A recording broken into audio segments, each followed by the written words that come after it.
밤에 밖에서 자기 양떼를 지키더니 주의 사자가 곁에 서고 주의 영광이 그들을 두루비춤에 크게 무서워하는지라. 천사가 이르되 무서워하지 말라.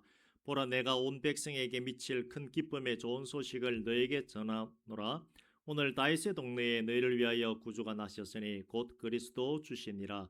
너희가 가서 강보에 쌓여 구유에 누워 있는 아기를 보리니 이것이 너에게 표적이니라 하더니 호련히 수많은 천군이 그 천사와 함께 하나님을 찬송하여 이르되 지극히 높은 곳에서는 하나님께 영광이요 땅에서는 하나님이 기뻐하신 사람들 중에 평화로다 하니라. 천사들이 떠나 하늘로 올라가니 목자가 서로 말하되 이제 베들레헴으로 가서 주께서 우리에게 알리신 바 이 이루어진 일을 보자 하고 빨리 가서 마리아와 요셉과 구유에 누인 아기를 찾아서 보고 천사가 자기들에게 이 아기에 대하여 말한 것을 전하니 듣는 자가 다 목자들이 그들에게 말한 것들을 놀랍게 여기되 마리아는 이 모든 말을 마음에 새겨 생각하니라. 목자들은 자기들에게 이르던 바와 같이 듣고 본 그 모든 것으로 인하여 하나님께 영광을 돌리고 찬송하며 돌아가니라. 아멘. 오늘 성탄의 의미에 대해서 우리가 다시 한번 생각했으면 좋겠습니다. 인류를 구원하기 위해 이 땅에 내려오신 우리 예수 그리스도의 은혜와 사랑이 이 자리에 계신 모든 분들, 그리고 오늘 참석지 못한 우리 방학의 모든 성도님들에게, 그리고 그 10년간 가정 위에 넘쳐나시기를 주의 이름으로 축원드립니다. 오늘 이 시간에는 첫 성탄을 맞이하는 목자들의 신앙을 살펴보면서 성탄의 의미, 신앙이 무엇인가를 우리가 한번 찾아보고자 합니다. 성탄의 기쁜 소식이 제일 먼저 들에서 양을 지키던 목자들에게 전해졌다는 것은 결코 우연스러운 일이 아닙니다. 성경에 우연이 없다라고 말하고 있습니다. 그 말이 뭐겠습니까? 다 필연적으로 하나님께서 계획하신 일이다 하는 것입니다. 요한복음 10장에 보면 예수님은 당신을 목자로 비유하셨고 그의 백성은 양떼다 그렇게 말씀을 하셨습니다.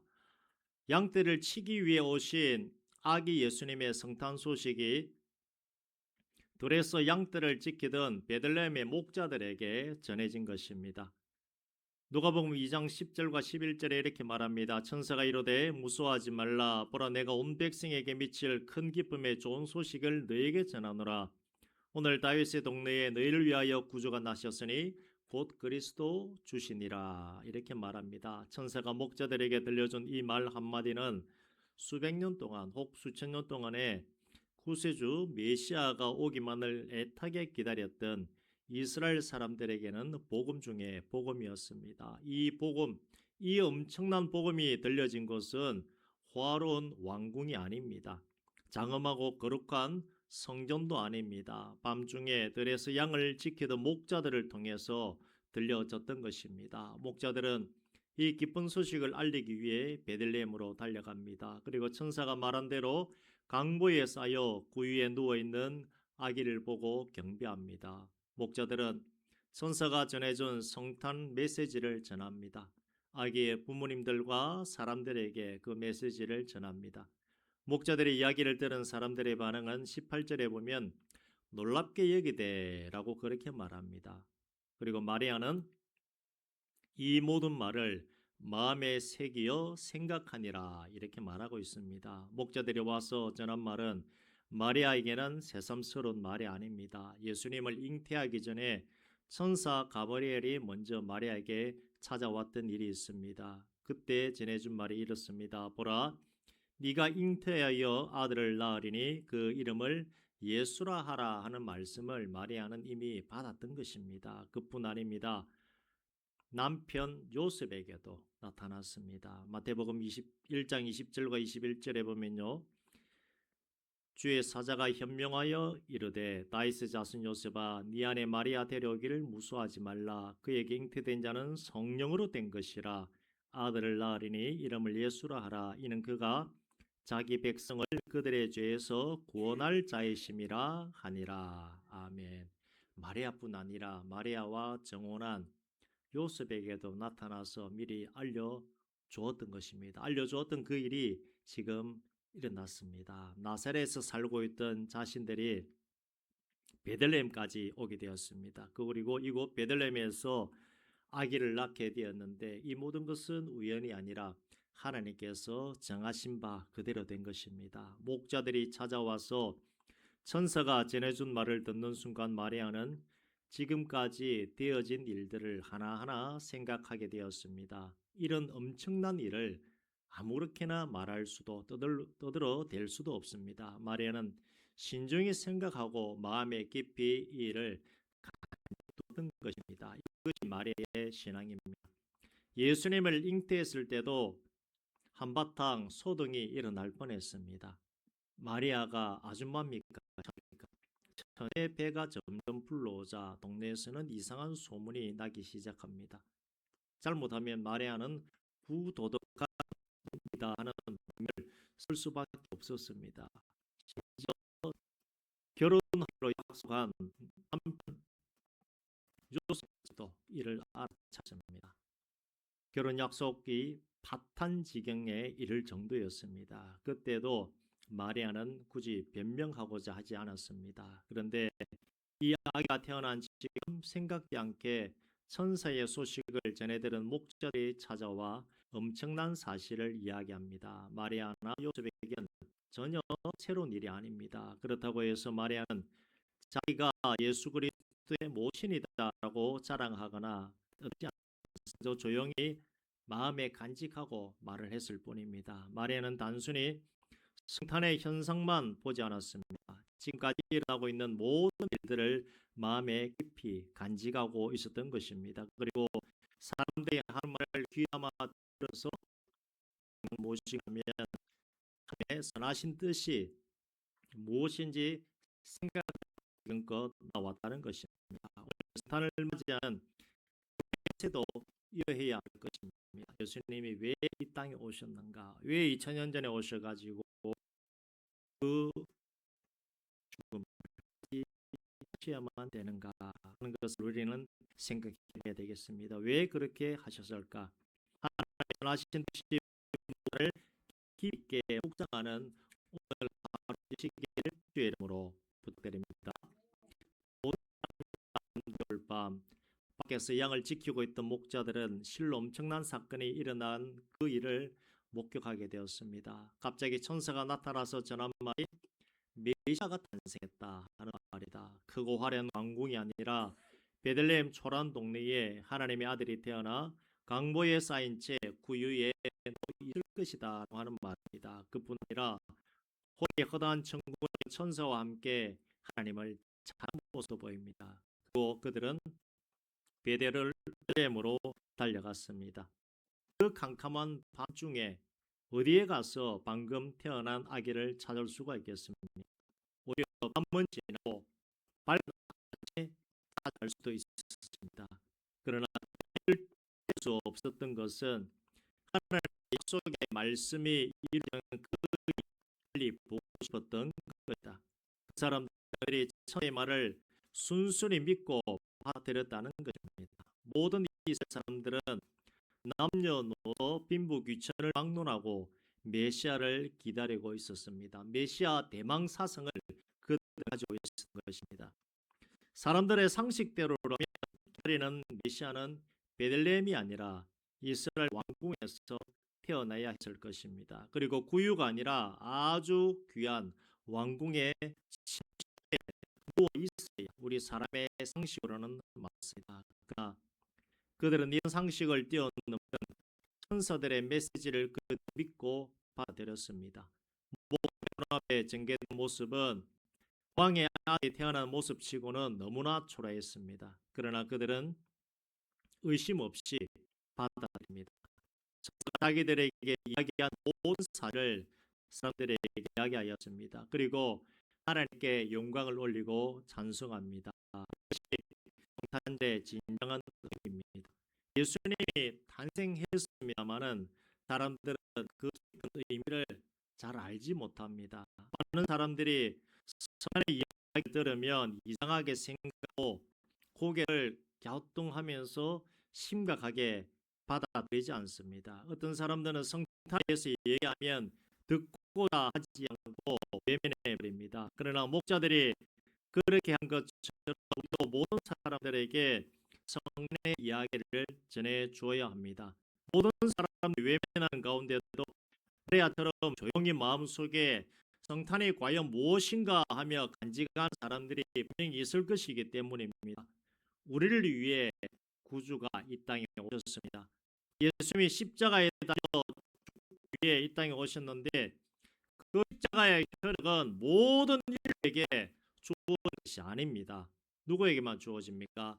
구원받은 우리, 예수 믿은 우리에게만 십자가 혈액이 주어진 것입니다. 믿는 자에게 주어진 고 십자가의 능력이 혈액입니다. 믿지 않으면 십자가의 은혜는 결코 주어지지 않습니다. 어젯밤 온 한국이 난리였겠지요. 뭐 보나 마나 밤 그냥 단절이라고 하면서 오히려 안 믿는 사람들이 더 좋아합니다. 어제 초등학교 졸업식 가니까 성탄 장식을 막 했더라고요. 왜 했을까요? 교회 다니기 때문에. 아니요, 교회 다니는 아이들 일반 사람은 좋아합니다. 열심히 다니시는 분도 성탄은 좋아합니다. 믿으라 그러면 안 믿습니다. 희한하지요. 그래서 우리는 전해야 되는 겁니다. 성탄은 좋아합니다만은 예수를 좋아하지는 않습니다. 뭔가 느끼기는 느끼기는데 더 이상 다가오지는 못하는 것입니다.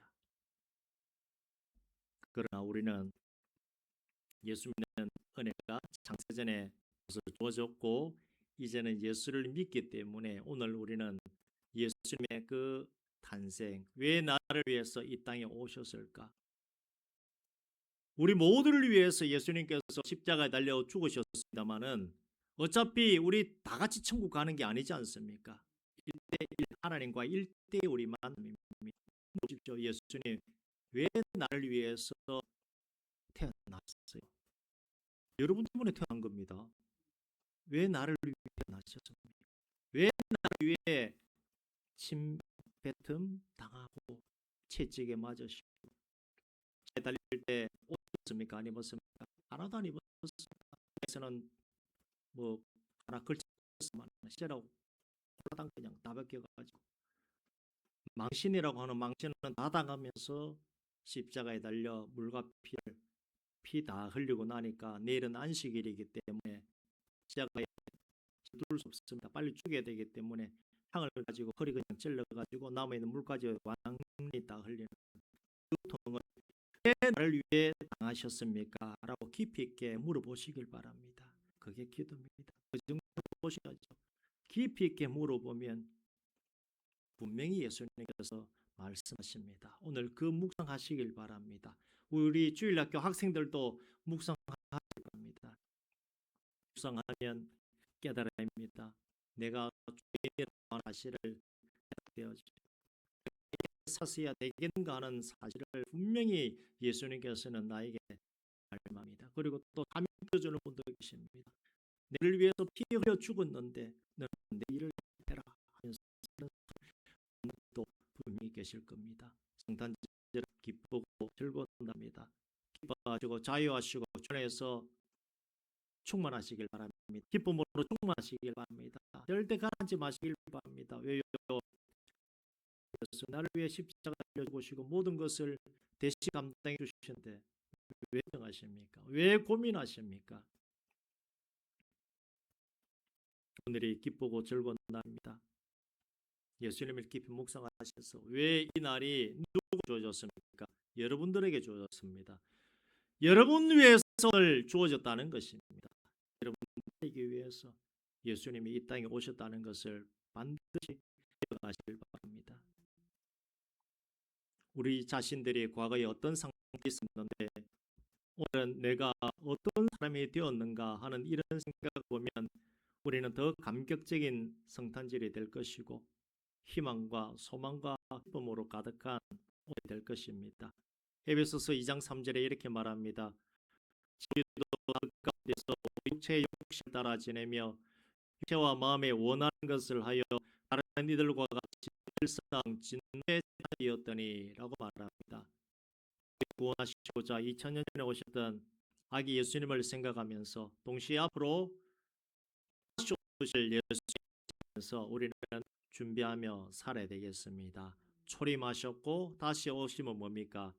님 생각하셔야 됩니다. 그 재림 예수님은 우리가 살아있을 때에 하늘로 올려오신 그 몸을 그대로 다시 오시고 오시지 않는다면 내가 가서 반드시 만나게 됩니다. 내가 가는 것은 어디서 만납니까? 천국에 가서 반드시 만납니다. 우리는 하나님과 예수에 서게 될 때이 옵니다. 아담의 범죄함으로 인해 모든 사람이 죄인 되었고 한 너나 할 것이 모두가 지옥에 떨어질 수밖에 없었던 것이 우리 인류입니다. 그런데 그 구원의 길 하나님이 열어 주셨으니 그 길은 오직 누구? 오직 예수입니다. 구약 시대에는 자 그러면 예수 시기 전 그걸 뭐라 그럽니까? 기원전 영어로 하면 뭡니까? BC 무엇의 약자입니까? Before Christ 무슨 뜻이죠? 그리스도 오시기 전에 기원전 우리 그냥 쉽게 성경적으로 얘기하면 구약 시대. 자 그러면 구약 시대는 누구를 믿어야 천국 갑니까? 구약 시대도 예수입니다. 그때는 예수라고 하는 이름이 없고 뭐였죠? 오실 메시아, 오실 그리스도. 자 지금은 BC가 아니고 AD죠. 이건 또 라틴어가 돼갖고 좀 다릅니다만 안노 도미닌가 하는 AD 우리가 AD치입니다. AD 올해가 얼마입니까? 2025지요. 주님의 해 AD 2025입니다. 지금은 누구를 믿어야 됩니까? 예수. 또 예수. 근데 BC는 아직 예수라고 BC라는 아니 그때는 아직 예수라고 하는 이름이 주어지지 않았기 때문에 오실 메시아. 오실 메시아. 그러면 아담도 누구를 믿어야 천국 갑니까? 오실 메시아. 그러면 그때에 메시아라고 하는 이름이 있었는가요? 창세기 3장 15절이 그 답입니다. 그때 벌써 창세기 3장 15절에 메시아가 오실 것이라고 말씀해 주셨습니다. 그러면 그때부터 아담 이후로 모든 인류는 메시아를 믿든지 아니면 예수를 믿든지 똑같지요. 무조건 구원은 누굽니까? 나로 말미암지 않고는 아버지께로 올 자가 없느니라. 무조건 예수밖에 없다는 것입니다. 이것이 바로 우리가 성탄에 가져야 하는 우리들의 관점인데 그런데 우리는 누굴 믿고 있습니까? 예수를 믿고 있다는 겁니다. 얼마나 귀한 복인지 모르겠습니다. 이 복음, 이 신앙을 이웃에게 전할 수 있기를 바랍니다. 그리고 전할 때에 내가 먼저 감격을 해야 이게 전해지지. 내가 예수 믿는데 뭐 별거 없더라, 별로 재미없더라. 아니요. 예수 믿는 사람이 기뻐하고 즐거워하고 감사하고 환난 가운데 기뻐하고 감사하고 항상 기뻐하고 쉬지 말고 기도하고 범사에 감사한다 그러면 안 믿는 분들이 보고 저 예수쟁이는 뭐 때문에 이렇게 저렇게 이 환난 가운데서도 살아가는가 그렇게 보면서 전도가 되어진다는 겁니다. 예수님 당시에 유대인들은 하나님을 그때는 믿는 사람이 예수님을 믿는 사람이 별로 없고 유대인의 회당에 모여서 예배를 했습니다. 그런데 유대인 이외의 다른 민족들, 헬라 사람이라든지 다른 지역의 사람들이 유대인들이 믿는 예수를 믿는 이유가 예수가 아니라 하나님을 유대인들의 하나님을 왜 믿었는가 하면 유대인들이 땅 가운데에서도 경건의 모습을 잃지 않았기 때문에 왜 당신들 고난 가운데서도 기쁨을 잃지 않고 그렇게 감사하며 살아갑니까? 우리는 하나님 믿는 사람입니다. 그러니까 그러면 나도 당신 따라서 당신들의 교회로 가보면 가봐도 되겠습니까? 그리고 오세요 해가지고 이방인들이 하나님 믿게 된 겁니다. 우리도 마찬가지입니다. 뭐 관계 전도라 그러고 노방 전도라 그러고 뭐 다 필요합니다만은 제일 중요한 것은 어렵고 힘든 가운데에서도 내가 기뻐하며 감사하며 막 활기차게 사는 그 모습이 전도가 되어진다는 겁니다. 오늘 성경이 말하는 것이 그것입니다. 내가 너를 위해서 모든 것을 다 흘려 죽었는데 너 왜 이 땅 가운데 그렇게 가라앉아서 그렇게 살고 있느냐? 안 믿는 자들로 기뻐하고 감사하며 그렇게 살아가는데 예수를 믿으면서 항상 우울증 환자처럼 아니라는 겁니다. 화이팅 하시길 바랍니다. 기뻐하시길 바랍니다. 답답한 일 있으면 뭐 해야 됩니까? 기도하십시오. 기뻐할 일 있으면 어떻게 해야 됩니까? 찬양하시길 바랍니다. 그리고 그 모든 합친 것이 뭡니까? 예배입니다. 예배. 그렇게 해가지고 화이팅 하시길 바랍니다. 그 모습 보면서 전도가 된다는 것입니다. 그 상황 가운데 내가 에너지가 넘친 가운데 이웃에게 복음 전하면 그 사람이 분명히 보게 된다는 것입니다. 그리고 이 말 주변이 없다든지 사람 만나는 게 힘이 든다 그러면 그래도 전도의 부담은 갖고 계시길 바랍니다. 왜냐하면 내가 예수 십자가의 은혜를 알면 이렇게 내가 살았어야 되겠나 하는 마음이 생기기 때문에 그 마음은 분명한 전도의 부담으로 달아가 오게 됩니다. 이 내용, 오늘 말씀드린 이 내용이 마지막 시대를 살아가고 있는 우리들의 신앙생활이 되어져야 됩니다. 우리에게 주신 다른 이름은 없습니다. 요한복음 14장 6절에 말합니다. 예수께서 이르시되 내가 곧 길이요 진리요 생명이니 나로 말미암지 않고는 아버지께로 올 자가 없느니라고 분명하게 말하고 있습니다. 우리는 지금 당장 세상이 망해도 천국 무조건 들어갑니다. 들어가죠. 근데 나만 들어갔어야 되겠습니까? 은혜 주신 은혜 우리가 수요 예배 때 로마서를 계속 보고 있습니다만은 바울이 어땠습니까? 어제 수요 예배 때 뭐라 그랬습니까? 내가 지옥에 떨어진다 할지라도 내 동족들이 구원받았으면 좋겠다는 것이 왜 그렇습니까? 예수의 은혜가 너무 크다는 것을 알기 때문에 바울이 그런 말을 했던 것입니다. 우리가 지옥 떨어져서는 안 되겠습니다만은 나도 천국 가고 안 믿는 저 사람도 천국 가야 되겠습니다 하는 그 마음이 충만해지기 위해서는 내가 예수로 충만해야 됩니다. 오늘 하루 예수님 깊이 있게 생각하고 묵상하시면서 예수 충만이 다른 말로 뭡니까? 예수의 영이 다른 말로 뭡니까? 성령, 예수 뭐요? 하나님의 말입니다. 다시 성령, 예수의 영, 하나님의 영 다 같습니다. 그러면 내가 예수의 영으로 충만한 게 뭡니까? 성령으로 충만하고 하나님의 영으로 충만하고 저가 내가 내 안에 내가 저 안에 이 뭡니까? 요한복음 15장 포도나무 비유하고 똑같죠. 그러면 무엇이든지 구하라. 그러면 내가 듣고 응답하리라. 그렇게 흘러가는 겁니다. 예수로 충만하시길 바랍니다. 그러면 전도도 되어지는 것이고 기도 한 대로 되어지고 또 전도가 되어지는 것이 뭡니까? 너희는 먼저 그의 나라와 그의 의를 구하라. 그러면 이 모든 것을 너에게 더하리라. 내 삶까지 하나님께서 책임져 주신다는 겁니다. 예수를 깊이 있게 묵상하면서 예수님께 더 붙들림 당하고 예수님께 더 나아가시기를 주의 이름으로 축원드립니다. 예수로 충만하면 삶만 바뀌는 것이 아니고 내 건강도 좋아지고 컨디션도 좋아지고 그리고 모든 연약한 부분 뭐 정신적인 문제 뭐 치매라든지 하나님께서 다 은혜 주심을 믿으면서 예수님 앞에 더 나아가시기를 주의 이름으로 축원드립니다. 이 시간 우리 함께 기도했으면 좋겠습니다.